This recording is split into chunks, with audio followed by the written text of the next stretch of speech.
안녕하세요 유튜브 형님들, 주정은 평가사입니다. 오늘은 경매물건 검색하다가 문제가 있는 부동산을 발견해서 어떤 문제점이 있는지, 피해를 안 보려면 어떻게 해야 되는지 얘기를 좀 해볼까 합니다. 해당 물건은 현재 경매 진행 중인 물건이고요. 사건 번호는 2023-116-335번입니다. 이 물건은 단독주택 중에 다중주택이라고 하는, 쉽게 말해서 원룸 건물이고요. 대지가 약 55평이고 건물이 약 100평 정도 되는 사이즈의 물건입니다. 이렇게 생겼습니다. 지하층부터 3층까지 총 4개 층에 방이 각각 5개씩 있어서 방이 총 20개 있고요. 세입자를 전부 다 전세로 드린 것 같습니다. 이제 어떤 문제점인지 감이 오시나요? 이 물건은 등기에서 확인할 수 있다시피 강땡땡씨가 2020년 6월 9억 9천만 원의 토지를 구매해서 직접 지은 건물입니다. 건축물 대장 2페이지에 보시면 건축주 강땡땡이라고 적혀있는 걸 확인할 수 있는데, 직접 시행을 했다는 뜻입니다. 2021년 초에 착공해서 2021년 중순에 완공한 걸로 나와 있는데, 이 시기에는 이 정도 건물을 지으면 약 7억 정도 들었을 걸로 보여집니다. 그러면 토지를 10억에 사서 7억을 들여서 건물을 짓고 세금을 좀 냈다 하더라도 이 건물의 원가는 18억이 됩니다.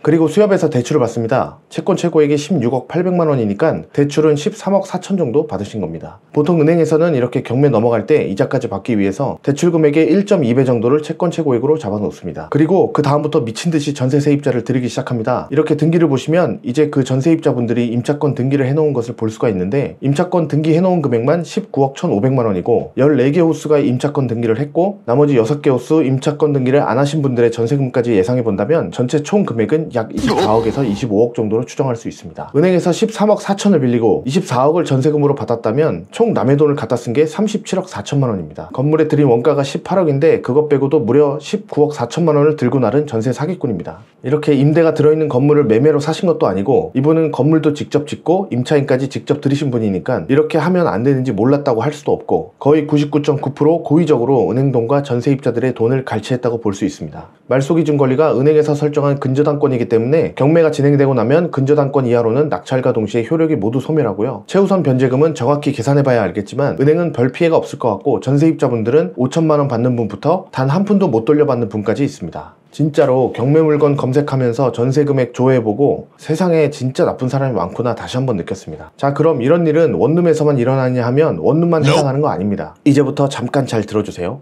이런 사기꾼들에게 당하지 않으려면 우리는 최소한 어떤 지식을 가지고 있어야 하느냐?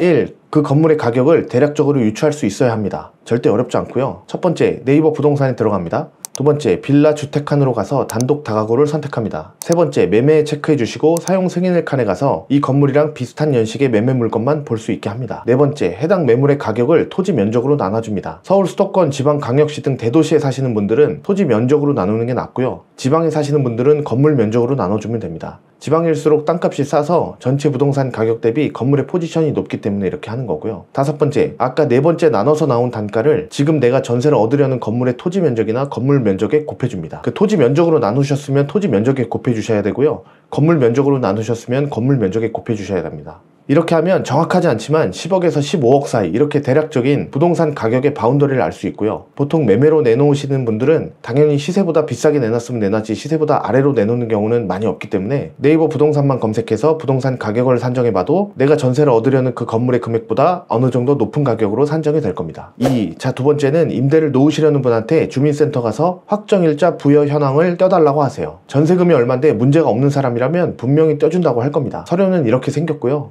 임차인이 임대차 계약서를 가지고 가서 떼면 임차인이 계약한 그 호수밖에 안 떼주니까 의미가 없고요. 임대인이 가야 임대인이 가진 모든 호수의 확정일자 부여 현황을 떼어줍니다. 뭔가 제도가 상당히 잘못된 것 같습니다만, 암튼 임대인은 신분증만 가지고 가면 뗄 수 있습니다. 그리고 내 앞에 선순위에 있는 임차인들의 금액을 모두 더하시고 내 보증금 예상액까지 더한 금액이 아까 내가 계산해본 이 건물의 시세의 70%를 넘으면 상당히 위험해집니다. 본인 스스로 생각하기에도 안정적인 수준에서 전세를 구하시는 게 중요하겠습니다. 다시는 이런 전세 사기꾼들이 활개를 치지 못하도록 우리 스스로도 어느 정도 지식을 습득하는 시간이 되었으면 합니다. 자, 그럼 오늘의 주감사의 현장 조사는 여기서 끝!